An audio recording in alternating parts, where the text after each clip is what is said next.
Welcome back to the 2021 Education Innovation Lab. We are here with Superintendent Catherine Truitt to launch the afternoon. First of all, I just want to thank everyone. Incredible participation this morning.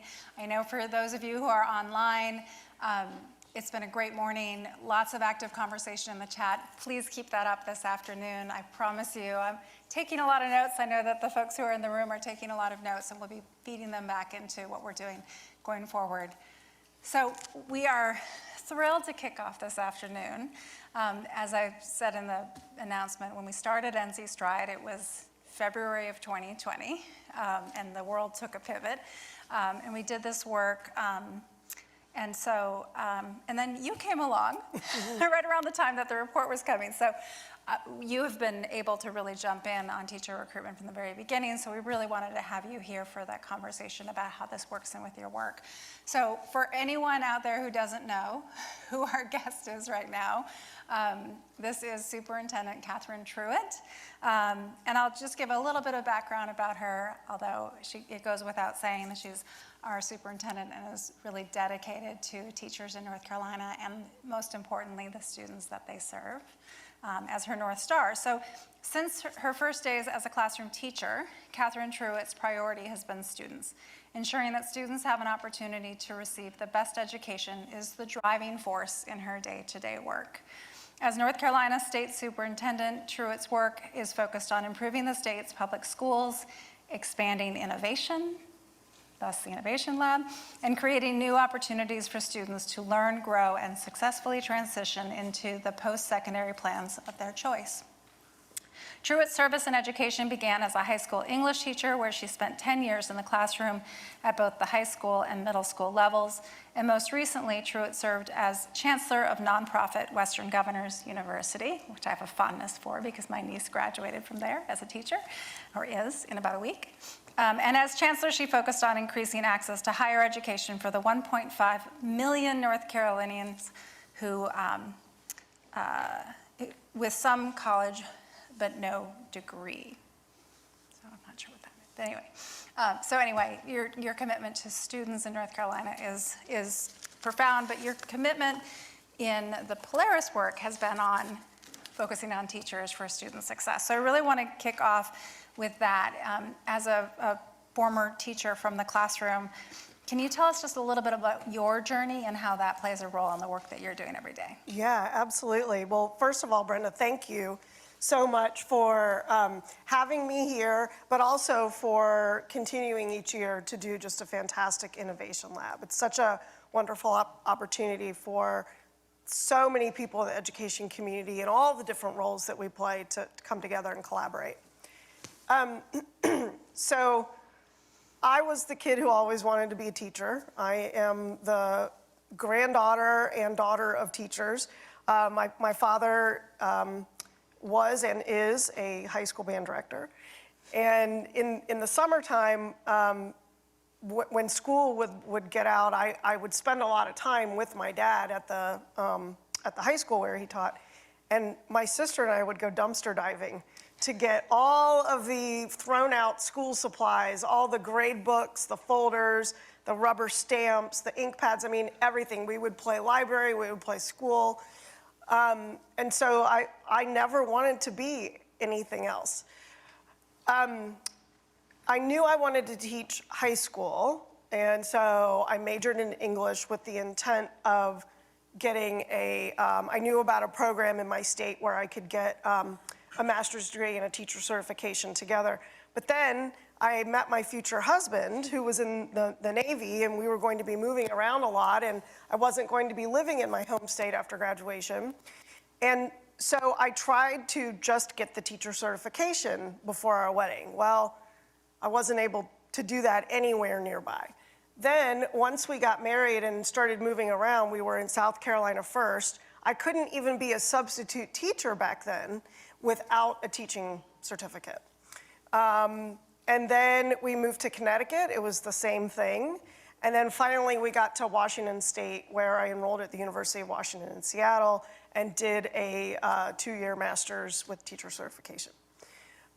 However, the struggle doesn't end there because you still have to deal with reciprocity or lack thereof when you move around. And I know that our own Maureen Stover, who's here today, has faced similar challenges as a member of the military and a military spouse.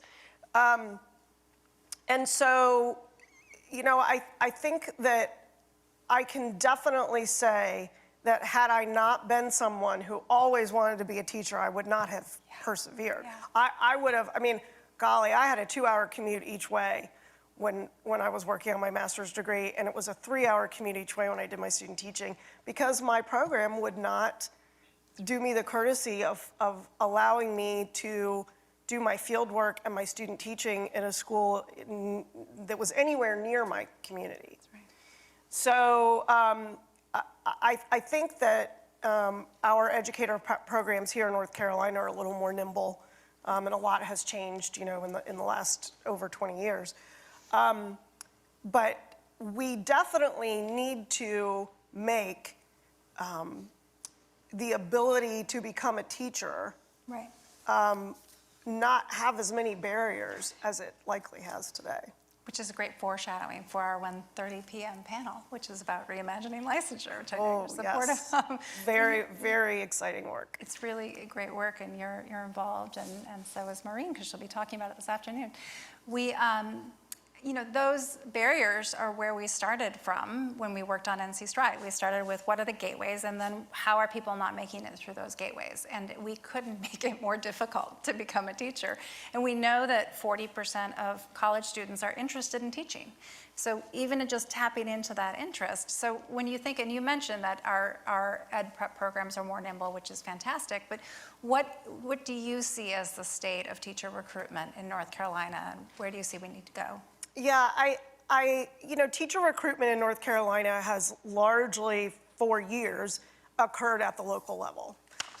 It's been a local endeavor, and while we have had a lot of advocacy work occur, both, you know, the governor's office has their Drive Task Force, you all have NC Stride, and there are other groups as well. We need to do something that's a little more coordinated and a little bit more intentional about the way that we both recruit and retain teachers.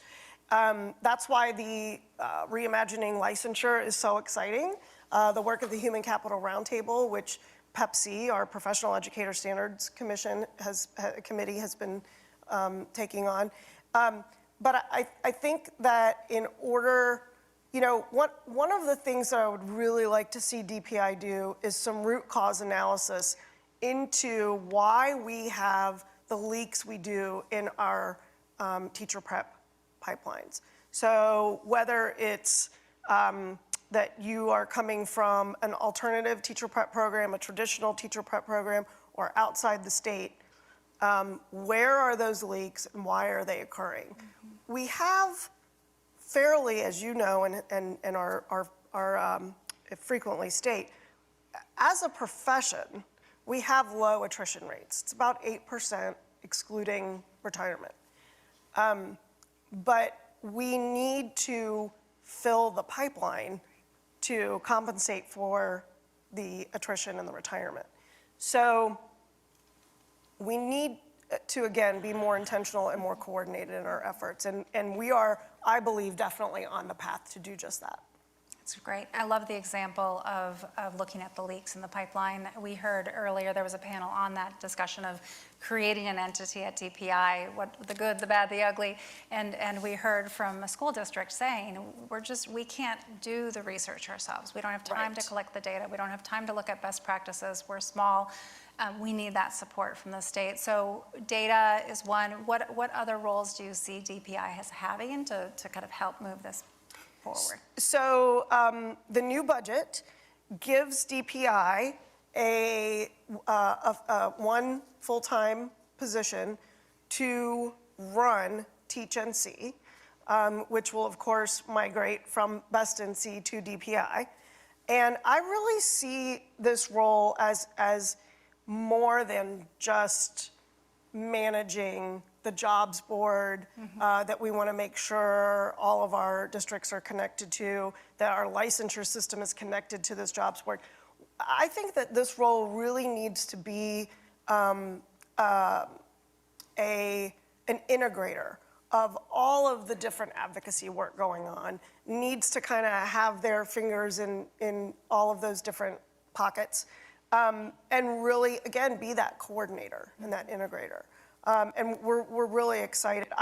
I think that there is a lot of synergy between that advocacy work, this new role at DPI, with NCAT. I would love to see this person, whoever this person will be, integrate with NCAT,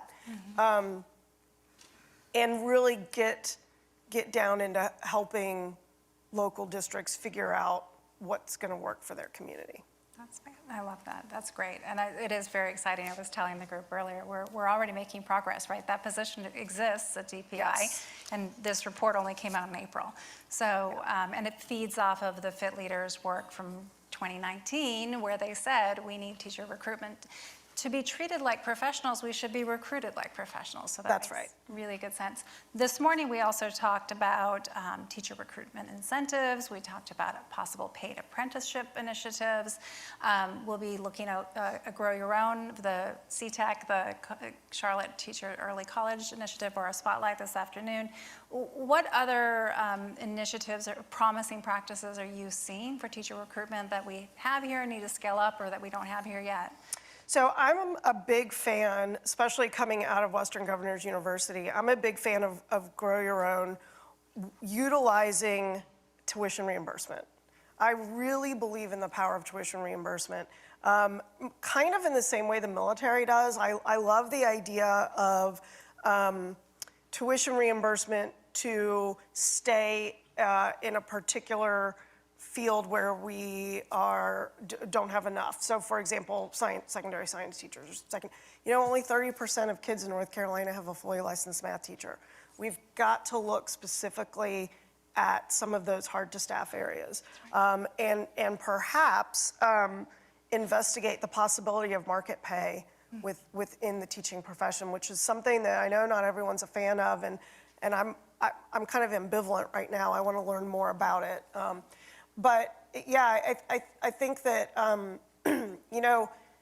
when the military needs attorneys and physicians and foreign language specialists, they send those people to school, and then they pay their tuition, and then those people stay in those roles for X amount of years, depending on how long they went to school. And I think we should do exactly that. I also think that we need to make sure that our educator prep programs are agile enough to accommodate adult learners as we are trying to grow our own. And so asynchronous learning that can occur anytime, any place with mentorship is a recipe for success for our traditional educator prep programs that need to attract those seeking residency licenses.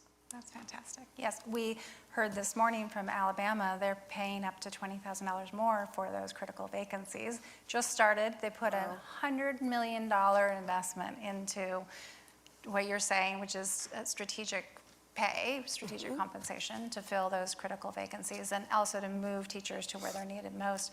Washington, D.C. had the example. They have teachers making up to $140,000. Now, cost of living adjusted, it's not the same Yes. in North Carolina, but they are paying up to over $140,000 for a great math teacher to be in a high-needs school. And so there is a movement in that direction for recruiting educators to where they're needed. And I think, Brenda, that's part of reimagining licensure, because reimagining licensure needs to also include recruiting and retention. Yeah. And I really believe that one of the, I don't know if it's a barrier, but part of the lack of interest for this generation of college students is that they don't see the teaching profession as a career with a ladder to climb.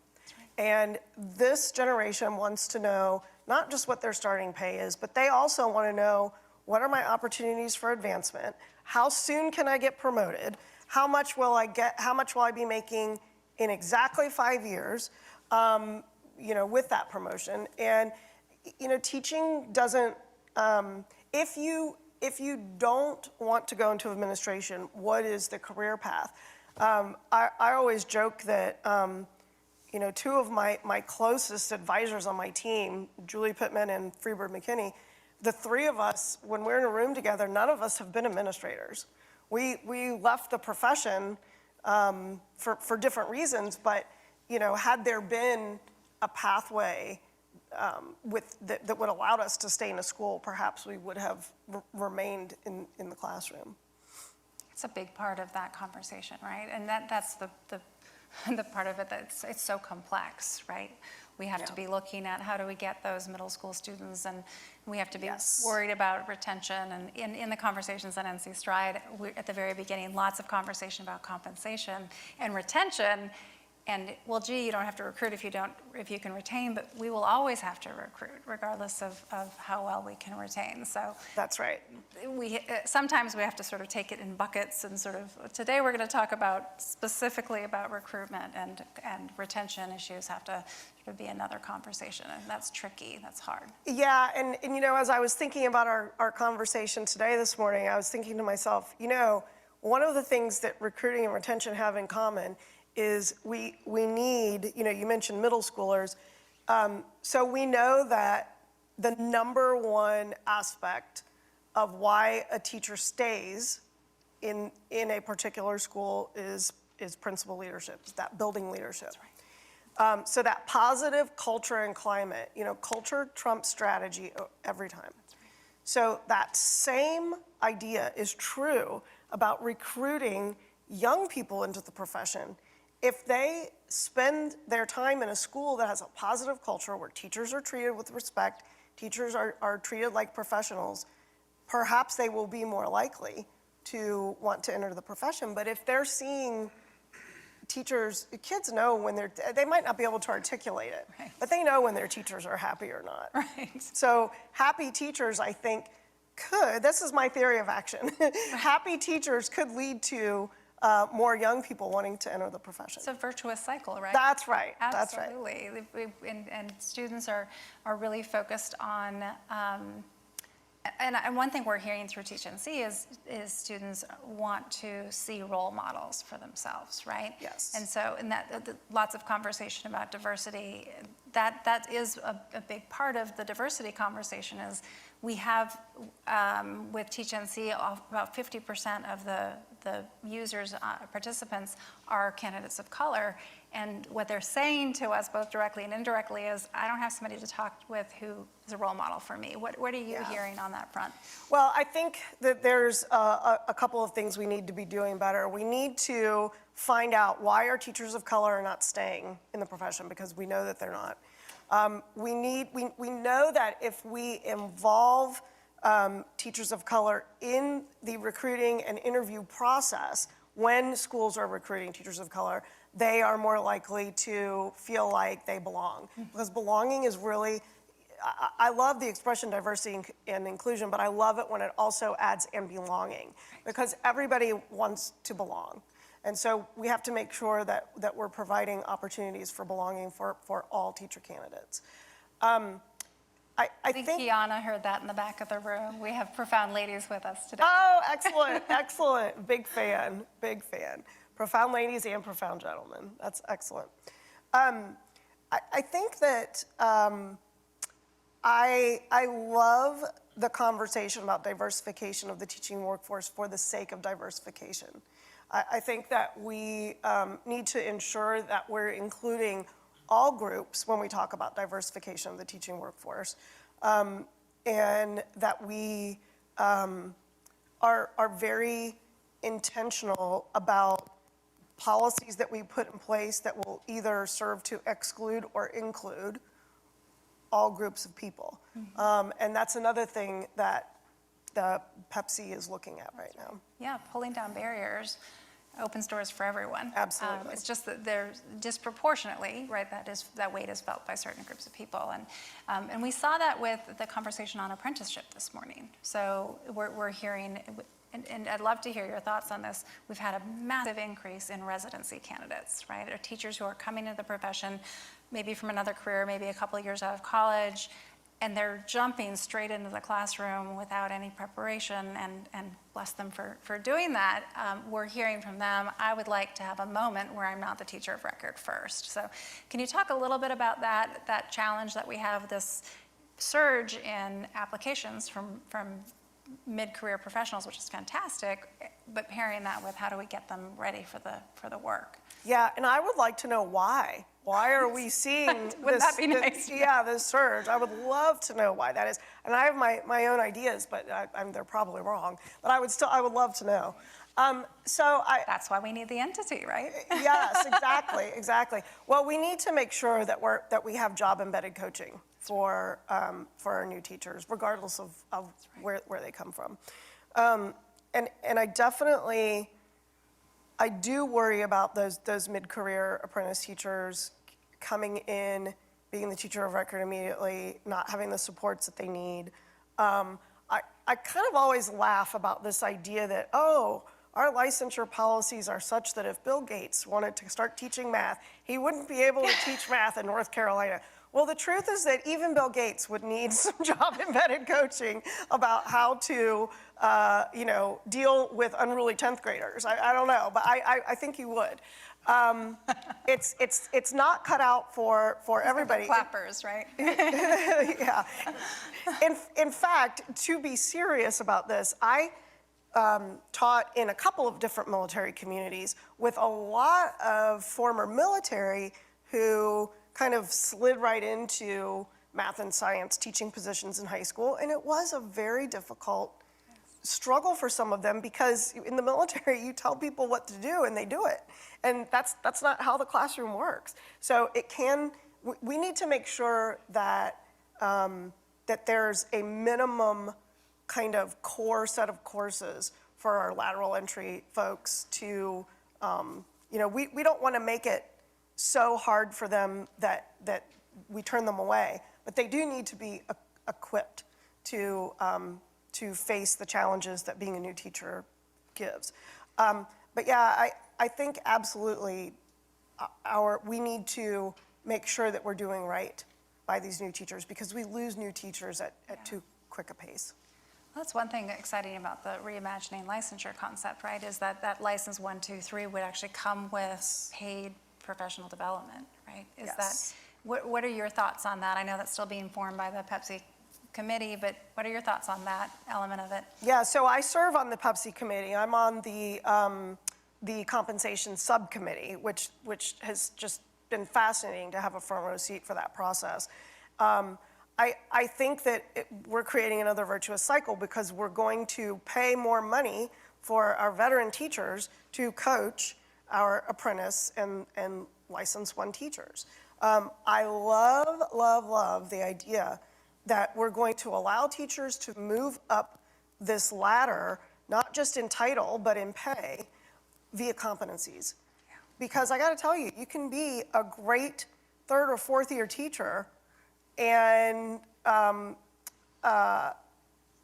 be better than maybe a 10-year teacher who hasn't had maybe some other professional development opportunities. Right. So I love the idea of that ladder based on competencies. Getting to the top faster. Absolutely. Right? And I think that's been a conversation for many years, that we're moving in that direction. It doesn't take quite as long as it used to, but to get to the top of the scale in 3, 4, 5 years, when you're doing the same job, right? Yes. And then have opportunities to do a bigger job if you want to. I was talking with an educator the other day, and they said, well, we have master teachers and extended impact teachers in our schools. We just don't pay them to do it. Right. Right? So that's right. What does it look like in a world where we can actually compensate our teachers for taking on a harder classroom, for being a master teacher or a teacher leader of some sort? So and when we do it through competency-based platforms, we're allowing them to increase their overall lifetime earnings. Yeah. Well, and that kind of goes with the tough policy question. I know in my work, I used to be a business person. I started a company and I designed the plan before I asked for investors to come on board. There could be some big dollar amounts tied to this. If we establish apprenticeship programs, it could be $75 million to establish apprenticeship programs, just to throw out a number.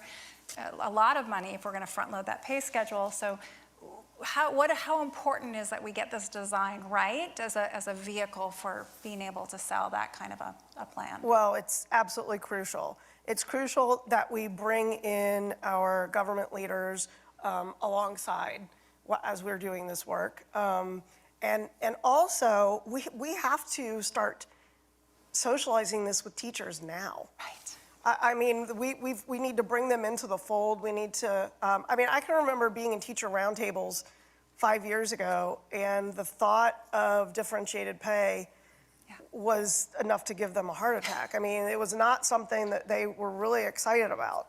And so I think that this is going to be a large paradigm shift, especially for some of our veteran teachers. We're going to have hold harmless provisions and grandfather clauses, et cetera, et cetera.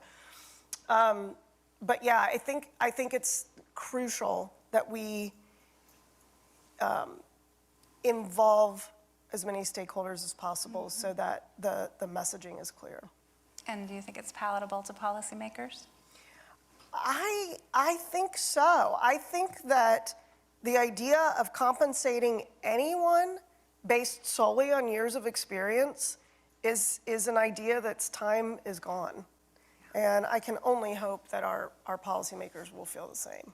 Yeah, I think there's some real energy around it. Thank you for your leadership on that. Thank you for your leadership on teacher recruitment. I know there's a great feeling in the room that we've been working on NC Stride for 2 years, and you've really taken up this as part of all of the work you're doing with Polaris. Thank you for your time. Please use your clappers for those many of you who are online. And oh, and I'm gonna just really quick ask our teachers out there, if anyone in here or out there has been a teacher, it's time to put on your crown. There we go. Oh, right, look, even Dr. Miller's got his crown on. All right. Thank you so much, Brenda. Thanks to Best being here. All right, so we're turning this over. I'm sorry, Leah. Yes, so we're turning this over. I'm very excited for the spotlight. You'll love this. We have a video about the Charlotte Teacher Early College, and then a conversation with an alumnus, Neil Kapoor, who graduated from there and is now at Chapel Hill and aiming to be a history teacher. Awesome. So anyway, enjoy this video, and we'll be back with you with Matt Bristow-Smith and Neil Kapoor in a minute.